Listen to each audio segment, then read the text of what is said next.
Soumya Jain from BA first year. I am here to explain the plate tectonic theory.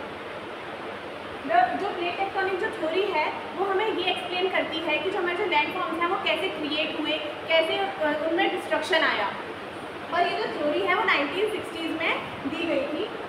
ये हमें बताती है हमारे जो फेनोमेना है, जो डिफरेंट फेनोमेनाज हैं, जैसे कि अर्थक्वेक है, हमारे वॉल्केनिक इरप्शंस हैं, या फिर माउंटेन बिल्डिंग है, ये सब कैसे फॉर्म हुए और कैसे हुए।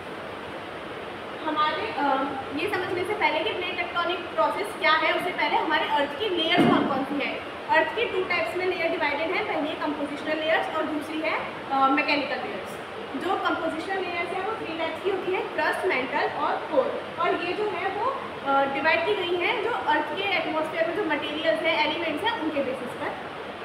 जो क्रस्ट है वो 2 टाइप्स की होती है, कॉन्टिनेंटल क्रस्ट और oceanic crust. Continental crust denser होती है और थिकर होती है। ओशियनिक क्रस्ट जो है वो थिनर होती है और मोर डेंसर होती है कॉन्टिनेंटल क्रस्ट से। नेक्स्ट, अर्थ की जो मैकेनिकल लेयर्स हैं वो डिवाइड की जाती हैं अर्थ के मूवमेंट और बिहेवियर के बेसिस पे। ये 5 टाइप्स की होती हैं, लिथोस्फीयर, एस्टेनोस्फीयर, मेसोस्फीयर, इनर कोर और आउटर कोर। अब लिथोस्फीयर क्या है?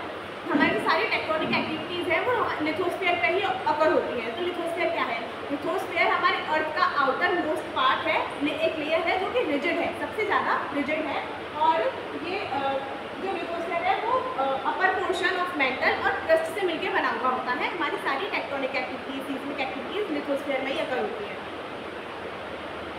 अब मेजर प्लेट्स कौन कौन सी है? हमारे लिथोस्फीयर में मेजर प्लेट्स, माइनर प्लेट्स कौन कौन सी हैं? जो 7 मेजर प्लेट्स है वो है African, Antarctic, Eurasian, Indo Australian, north American, south American और पैसिफिक। और ये कहाँ पे ये मैप के थ्रू दिखाया जा रहा है। Next, minor plates. वैसे तो मेनली 20 माइनर प्लेट्स हैं, बट मेनली यही 8 है, Arabian, Caribbean, Cocos, Indian, Juan de Fuca, Nazca, Philippine Sea और स्कॉशिया प्लेट्स। नेक्स्ट, अब प्लेट बाउंड्रीज। अब प्लेट जो टेक्टोनिक सारे इवेंट्स हैं वो बाउंड्रीज पर अकर होते हैं। जैसे ही कोई जो प्लेट है वो एक दूसरे से दूर जा रही है या एक दूसरे के पास आ रही है तो उस बाउंड्री पर सारी टेक्टोनिक एक्टिविटीज़ अकर होंगी। जो टेक्टोनिक इवेंट्स हैं वो सारे बॉर्डर्स पे होंगे। लिथोस्फीयर जो प्लेट्स हैं लिथोस्फीयर की एजेस पर होंगे और ये 3 टाइप्स में होंगे, मतलब 3 टाइप्स की बाउंड्रीज होती हैं, डाइवर्जेंट बाउंड्रीज, कन्वर्जेंट बाउंड्रीज और ट्रांसफॉर्म बाउंड्रीज।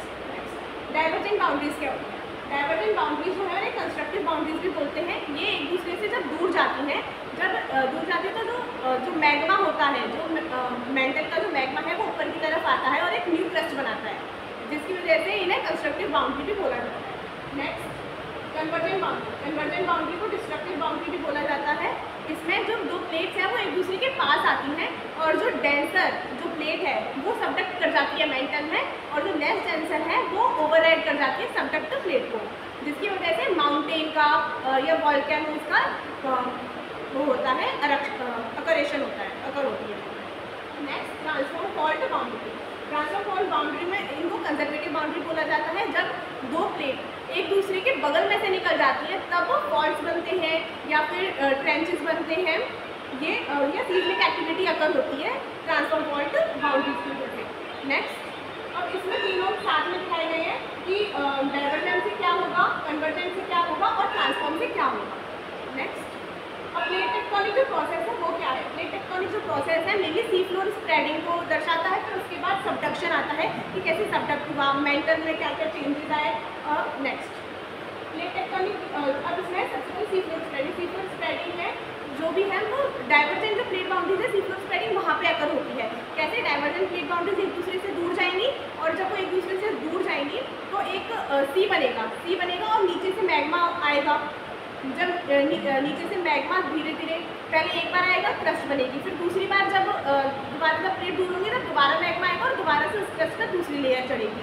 इसी तरीके से जो एक मिड ओशियनिक रिज बन जाती है और जो प्लेट दूर जाती जा रही है वहाँ पे एक सी फॉर्म हो जाता है, जिसे मिड ओशियनिक सी बोला जाता है। और एक नई ओशियनिक क्रस्ट जो बनेगी उसे हम बोलेंगे मिड ओशियनिक रिज। नेक्स्ट, ये पूरा प्रोसेस है कि कैसे कैसे होगा। सबसे पहले रप्चर होगा, जो प्लेट है जब दूर जाएंगी तो वो कैसे अलग होंगी। इसके बाद ड्रिफ्टिंग, मैग्मा धीरे धीरे बाहर आने लगा है और वो थोड़ी और दूर होती जा रही है। उसके बाद स्प्रेडिंग, जो सी है वो आता जा रहा है धीरे धीरे, क्योंकि वो जो ओशियन है वो जगह करता जा रहा है वहाँ पर मिड ओशियनिक रिज। अब सी बिल्कुल स्प्रेड हो चुका है है ओशन के बीच में। And thank you for listening.